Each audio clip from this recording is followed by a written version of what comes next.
So let's move on to more positive after you recovered. So you recovered, started looking for an opportunity, and then how did you end up working at Konica Minolta? Let's bring it up to date a bit. So Konica was a business that, working in this industry, familiar with for many years. A number of my old team had joined Konica, but it wasn't a business that had appealed to me up until the point that Rob Ferris joined as a CEO. And I'd known Rob from his tenure at Canon and known what he wanted to do there. And at Konica, he was supporting me actually to look at some other roles.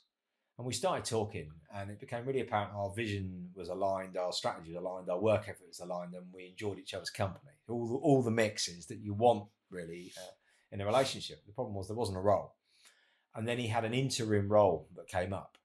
And I hadn't poo-pooed interim roles, but I didn't think they were for me because I'm very loyal and I want a two-way relationship. But I found the challenge with consultancy is it wasn't two-way. You delivered your service, people thanked you very much, paid your money. Cheers, Mark. Bye. But I wanted to know. So how did that go then? And well, what do you want to know for? Yeah. So with Rob, it was come in on a contract, and I came in on a contract, and he just happened over the year that I was there to restructure the entire board. So they consolidated roles, had a consolidated role for marketing, sales, and service in one director role, and it was very similar to me to things I've done in the past, ticked all the boxes for me. And the whole piece about Konica is its transformation.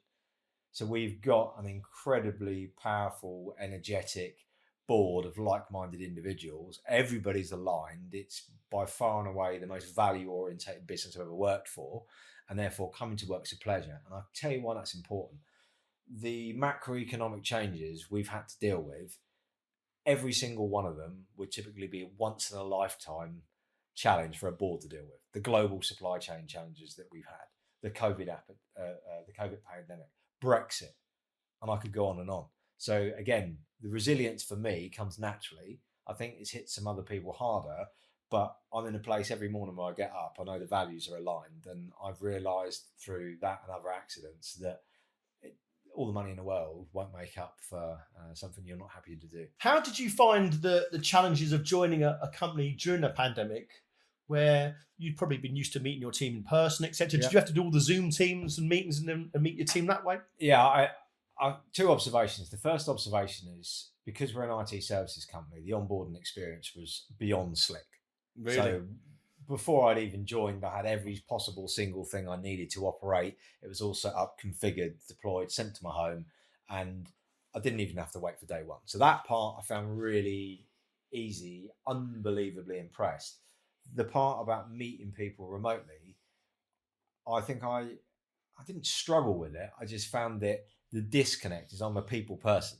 So for me, how do you convey to people that you've got their back and that they can trust you implicitly, and how do you do it remotely?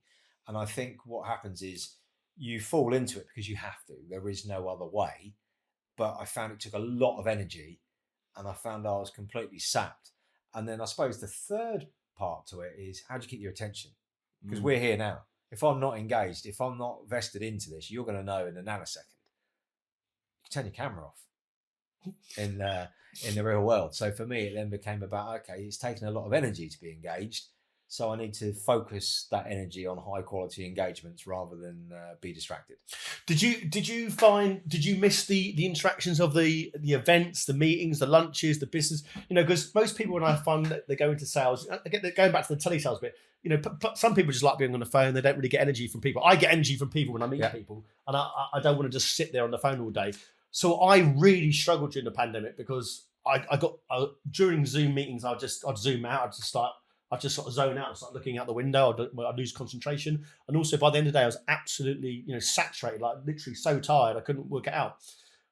Now we've come out of the pandemic, every opportunity to go to a lunch, a meeting, an event again, I've really, really enjoyed. Did you struggle during the pandemic? Did you sort of miss those meetings, the events, etc., or were you able to cope with the adjustment to sort of virtual meetings? Both. What we've learned is it's a balancing act, and that actually I love people, so getting together with people is for me is a massive privilege. But that privilege is one that can be abused. So what we've seen is people, they've pendulum the other way now. So they're calling a meeting for the opening of an envelope. Yeah. And we don't need that either, because again, there's a huge cost to people flying across Europe all getting together in a basement where you can be anywhere in the world Yeah. and having a meeting on a topic you could do on a few hour call. But on the flip side to it, when you come together to collaborate, so for example, our board meeting this week will be in London. We've worked out you collaborate together a lot more effectively when it's a board meeting. And also, if it's an important topic, you've taken away the ability for people to look out the window. Yeah. I mean, firstly, you put them in a room with no windows. Yeah. And it can't look out the window. But it's a case now of seeing it's a privilege, not abusing it, and then balancing it. But for me, the social side of it, this is the bit that I missed. Finding out things about people that you should have known in the first few days, a year after you've been working with them. That happens over a drink in the evening. Yeah. So what challenges have you had to sort of overcome sort of during your tenure at Konica Minolta? Because you obviously started going during the pandemic, but now we've come out of it. Hopefully you've met some of your team now. So what challenges have you overcome as the leader? I think there's been many challenges. The biggest one and the one that I'm most proud of, because Rob, the CEO and I were talking about this the other day about what have we achieved? Because you can't measure yourself against revenue numbers or GP numbers when you can't get supply chain, like every manufacturer in every industry. What we've achieved is we've come into a business that was very aged with lots of management structure, operating in silos, where quite often there was an us and them culture. We had two businesses, an IT services business we had acquired. And what we've personally done is we brought it together. So we've now got people that think about values. And if I can give you the best example, I've just come back from what would have been a sales incentive. None of our salespeople were there because we've turned it into a company event. And we recognised people in the company based on their contribution to the company and their nomination from their peers. So therefore, you had people from the warehouse, from logistics, from transport, from sales administration. I've never seen that in my whole career. We're in fantastic environments in Morocco, life-changing experience for, I'd say, virtually everyone on that trip. They've come back now with a real strong heartbeat for the company because the company's invested in them. And the people that weren't fortunate enough to go, we sent them a fantastic hamper with the citations from their peers to say, look, we value you too. And they're hard decisions to make when money's not as free-flowing as you'd like it to be. But what it does is it says to the people that this isn't just, this is not talk only.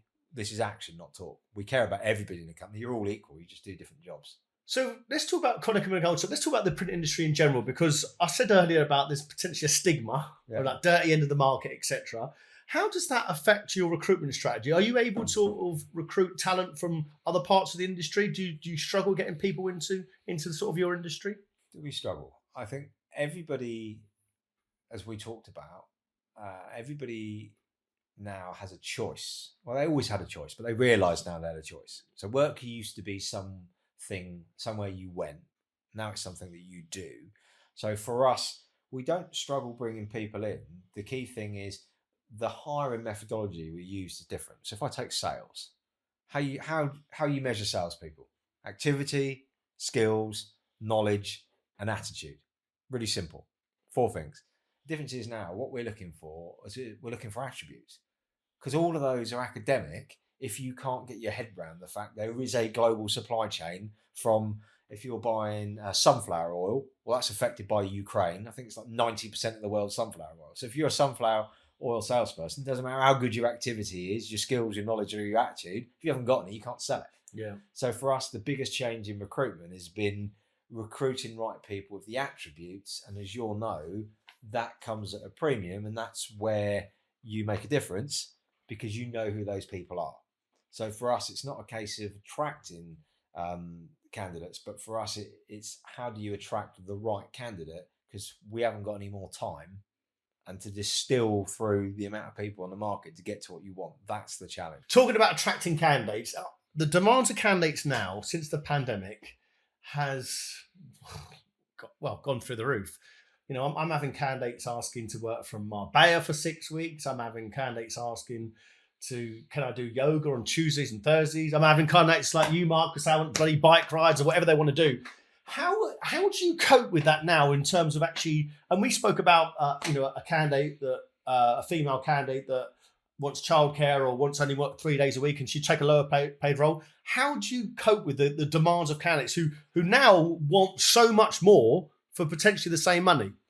This is actually, I hate the word. People go, oh, we're quite unique. You're not quite unique. You're unique or you're not unique. It's binary, it's on or off. I would say it's our unique selling proposition. Someone will then comment straight away on this podcast on LinkedIn, and they'll come and say that they've got the same. Mark's talking rubbish, yeah. Won't be for the first time. Get that in before. Part of our DNA is that we are massively congruent. Massively congruent. Congruence for me is one of my core values, and we are genuinely congruent. So we attract a more diverse audience for the very simple fact is we are agile. So I will know which board members drop their kids at school, which ones pick them up every day. Not once a year. Like You're doing it every day. I'd do it once a year to get a so-called brownie point. But all the things that I gave up to get to the position that I'm in now, we're attracting people that don't want to give that up. So it might be we cannot pay the most as other people out there, but it comes back down to what are your values. So if your value is I want the most money in the marketplace, that probably is not going to be us. But actually, if you put value on, well, I want to have agile work. And agile working is exactly what it means. It's not you're in the office on a Wednesday or a Friday. It's you work from where you want to work. Clearly, if you want to do it 365, then a taxman might take a different view. We've only had one incident where someone wanted to work from the other side of the planet and their role was time critical, where we said no. But for everyone else who's in a non-service facing role, if you're a customer and you need someone to fix your product, it's no good if they decide that they don't want to work on a weekday. But for everyone else, it's agile. The key thing is to get into a rhythm, because I've got one of my team and his working life works best that he will log on when his small kids go to bed at 7 and he'll work till 11:30. Well, I get up and exercise. Is that the sales role? Marketing. Marketing, okay. So I exercise in the morning. So I'll get up at kind of 5:30 and go and do an hour and a half exercise before work. So for me, I'm going to bed when he is at his most productive. So part of it will be, okay, is it critical? If it's critical, it needs to be there by this time. And you signpost that in advance. The other part, if it's not critical, it doesn't matter to me. If I wake up and it's in my inbox, and you do it when I'm asleep. What about for a salesperson though? Because you're talking about doing exercise before work, yeah. Whereas the work say it starts at 8:30. What if one of your sales professionals said, "Oh, actually, I like mowing my grass at 2 p.m. for 2 hours or whatever it is." Absolutely fine. That'd be fine. Absolutely fine. If you but their customers are calling again, but it comes back to the non-negotiables. Part of it is attracting the right people to manage them. So if you are in fact, let me rewind. I'll give you another example. One of the best telesales people I work with, who's a personal friend of mine, got fired from that job when I was in telesales. Do you know why they got fired? Because they had a call time target and they were paid against it. And the reason they got fired is that for as long as time began, they were never going to hit this call target. And then they started getting disciplined against it. So what I did is back in the day, they phoned the speaking clock. So everyone did that. Yeah, everybody did that. And left it on the dial. But the difference is they brought in call monitoring software and it was retrospective. Ugh. And the board said, we need to make an example of you. You've had this software for 6 months. You fraudulently claimed a bonus by deception. So we're going to fire you. So they fired one of their best salespeople for a metric that was irrelevant. And again, I'll give you another example. I'll give you an even better one. I've got a history of accidents, not just the one where I was hit by the car. I was in A&E, and they moved me out of a private room, and they put me in a freezing corridor in a Victorian hospital under a sheet, and I was freezing to death. And my wife said, "He's been out for 2 hours. Can we not put him back in the heated room? There's nobody in there." And the long story short is, we found out why, and it's because when you're in the room, you were on a wait list, and the government had given the hospital a target to reduce the wait list. When you're in the theatre, there was a similar KPI. The racked up people in the corridor, they were in transit. There was no KPI in transit. If you bring in measures that people don't buy into, they game it.